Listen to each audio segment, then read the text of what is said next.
Mitoy Diaz ki nga xam que mu di Bougane un duo autant nu contre Ousmane Sonko ak Diomaye point actu ñëw na si tey nii leur premier acte fort boycott au dialogue national. Ils avaient tous les deux prié avant leur absence lors de la coalition de FDR.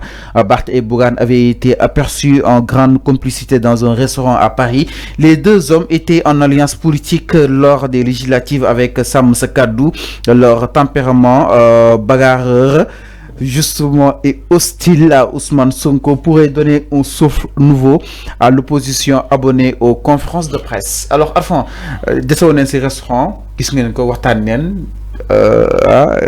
di sànnante ay kàddu yu am solo ñoom ñaar bokk aussi si li nga xam ne que moo di coalition Sàmm Sa Kàddu ñoom ñaar aussi ñu ngi doon briller avant même sax la création li nga xam ne que moo di FDR. Peut-être en ressemblant justement ces raisons on peut dire ils vont sans doute justement être des vrais opposants à Ousmane Sonko.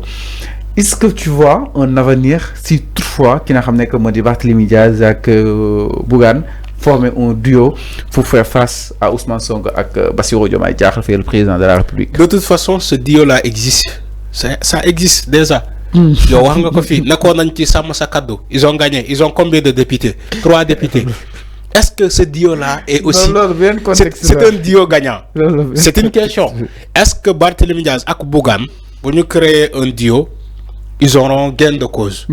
Je ne crois pas. Non, le bien contexte. Voilà. Si, je sais. Parce que tu sais pourquoi?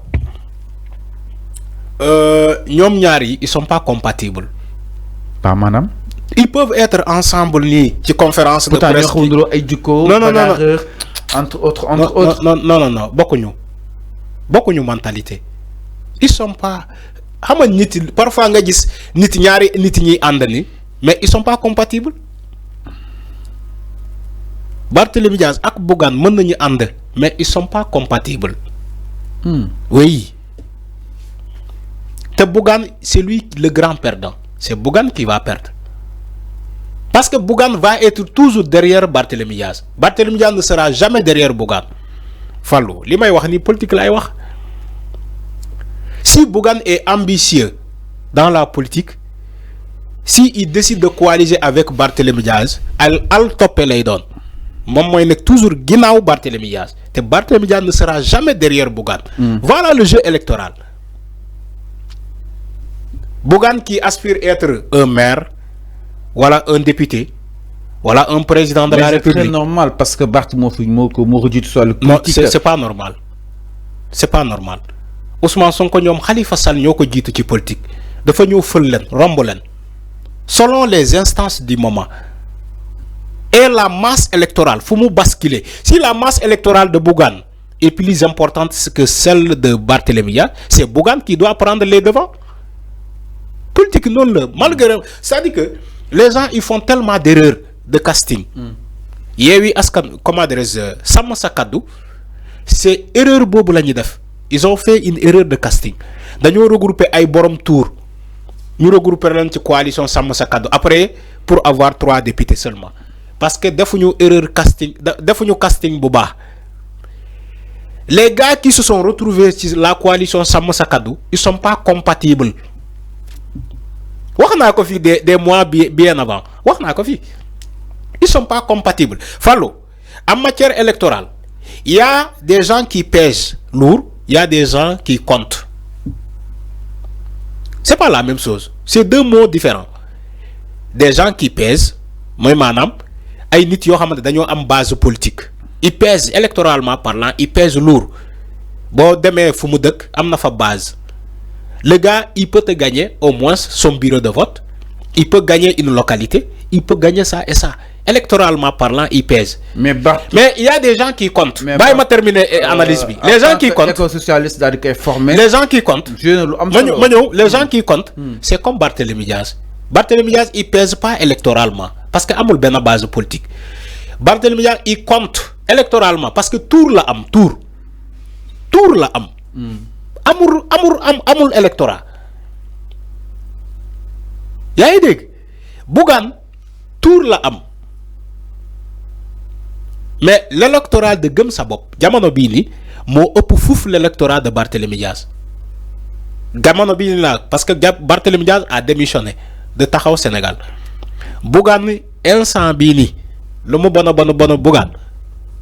Bougane lu mu bon tey bu demee élection moom bañeeram kese ak gëm sa bopp dina am plus forest mu nekk député wala mu am ñaari député. Barthélémy su demoon dina am si plus forest. du am jamono bii nii du am. lu tax du am. du am je t'assure du am. du am.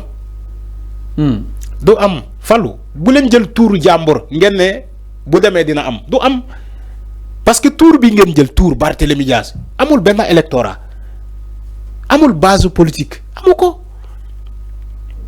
Tu peux me dire que Barthélémy Dias fii mooy base politique am. Mermoz Dakar Sicap. déedéet foofu il a été battu par Pastef. il a été battu par Pastef tey bu demee ci mairie de Dakar moom ak Abass Fall. Abass Fall gagné ko. Tu sais pas ça. non contexte bi Arfan. non loolu laay wax. c'était évident Barth perte de l'on parce que Sénégal tamit suñu la joxee li nga xam ne que moo di justement palais dañ lay jox assemblée nationale. non c'est pas comme ça loolu contexte. les postes léegi avant les postes de mairie fii ak 2027 les postes de mairie. est-ce que fii ak 2027 les postes de mairie n'ont rien à voir avec président de la République. que va avoir justement Barth du dépendre si la gouvernance de Ousmane Sonko ak Bassirou Diomaye Diakhar Faye su nekkee ils sont convaincants peut-être Barth mën na bañ am dara mais si toutefois le contraire installé wu Barth mën na jël mën na am place bu am solo. fi may en 2029 fi may wax ak yow du benn dama ne. poste de maire c'est-à-dire enfin yow da ngay comparer élection yi. poste la élection législative yi c'était évident Sénégalais yi duñ la jox dara bàyyi la dañ lay continuer di la jox concrètement. yow yaa ma wax élection législative. je t'ai dit non loolu nga comparer. Fallou waaw ni amuñu woon dara ñoom. dama ne ba sàmm sa kàddu. man bi may wax ci 3 députés je ne parlais pas de ça dama ne. jamono bii nii. Barthélémy Dias fu mu dëkk base politique am bu demee élection pour nekk maire de Dakar Abass Fall dina ko gagné. loolu la moo koy qualifié yan indice nga si am. non si. parce que l'appareil Pastef jamono mais ça dépend Arfan. l'appareil si Pastef Pastef muy doxalee fii ak 2027. Fallou Pastef ont toujours gagné Dakar. non ça dépend Arfan. même quand Macky Sall était au pouvoir c'est Pastef qui gagne Dakar. non man je parle de 2027. Macky n'a jamais gagné Dakar. Macky Sall ci boppam moo la gën a xam il n'a jamais gagné Dakar. je te parle des faits Fallou des faits.